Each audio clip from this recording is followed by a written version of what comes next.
একটা নতুন রেসিপি করে দেখাবো। কাঁচা তেঁতুলের টক সর্ষে বাটা দিয়ে মাছের মাথা।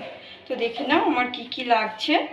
এখানে আমি তেঁতুল ছিলে রেডি করে রেখেছি পরিষ্কার করে, আর সর্ষে বাটা, পেঁয়াজ বাটা, আদা রসুন বাটা একসঙ্গে, কাঁচা লঙ্কা চেরা, জিরে গুঁড়ো, ধনে গুঁড়ো, হলুদ গুঁড়ো, আর লাগছে আমার লবণ আর সর্ষের তেল। আর এখানে দেখতেই পাচ্ছ যে আমি মাছটাকে একদম পরিষ্কার করে ধুয়ে ছোট ছোট করে কেটে রেখেছি। তো দেখো এবার আমি কি করে করি। আগে প্রথমে আমি দিয়ে দিলাম মাছগুলোকে দিয়ে দিলাম। তারপরে আমি দিয়ে দেব পেঁয়াজ বাটা দিয়ে দিলাম। তারপরে দিচ্ছি আমি আদা রসুন বাটা, আর এদিকে আমি হলুদ গুঁড়ো দিয়ে দিচ্ছি, জিরে গুঁড়ো,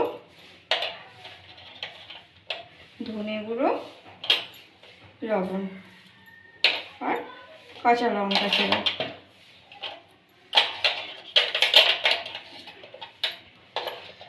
সবগুলোই দিয়ে দিলাম।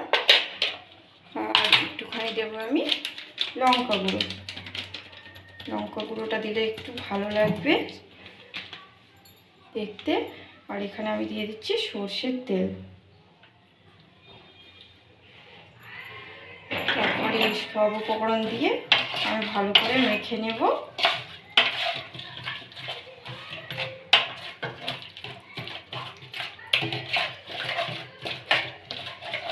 দেখো আমি ভালো করে মেখে নিলাম। এবার মাখা হয়ে গেছে আমার। তারপর আমি এটাকে বসিয়ে দেব।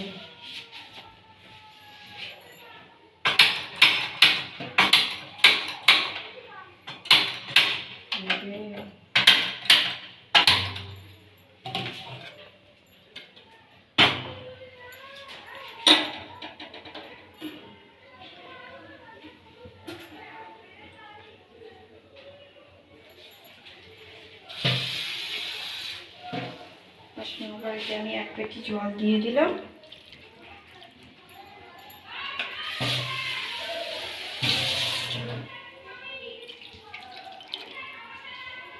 জল দেওয়ার পর এটাকে আমি ঢেকে দিলাম। তারপরে এটা একটু ফুটতে থাকবে। ফোটার পর আমি তেঁতুলগুলো দিয়ে দেবো। তার মাঝে আমি একটু ধনে পাতাগুলো কেটে নিই।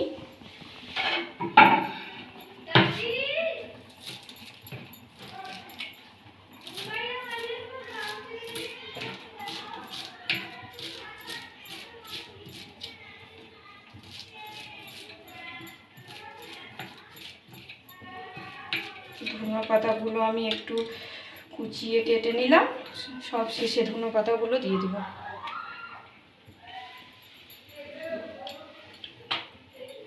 আর ওটা ফুটে উঠলে আমি তেঁতুলগুলো ফেলে দেব। তারপর দেখো আমার মাছটা ফুটে গেছে। তারপরে আমি সরষেটা দিয়ে দিলাম।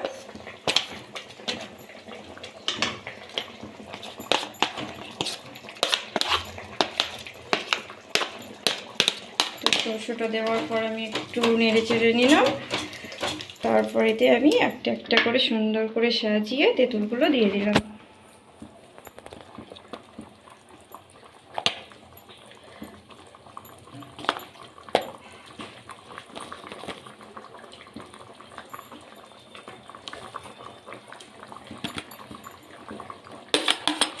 তেঁতুলগুলো আমার দেওয়া হয়ে গেছে। দেখো খুবই সুন্দর কালার এসেছে। এবার এটাকে আমি 15 মিনিট ঢেকে রেখে দেব। তারপর শেষে ধনেপাতা ছিটিয়ে দেব। 15 মিনিট পর আমি ফিরে এসেছি। আবার দেখো এবার ঢাকনাটা ওপেন করলাম। খুব সুন্দর একটা স্মেল বেরিয়েছে।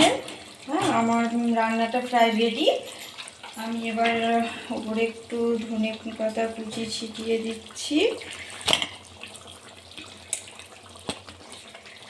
উপরে একটু ধনে পাতা কুচি ছিটিয়ে দিলাম।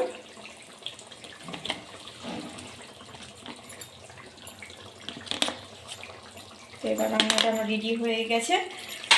তো শীতের দিনে এটা গরম গরম ভাতের সঙ্গে খুবই ভালো লাগে। তোমরা অবশ্যই ট্রাই করে দেখবে, আর ভালো লাগলে শেয়ার, কমেন্ট, লাইক করতে ভুলো না। আজকের মতো এখানেই শেষ করলাম।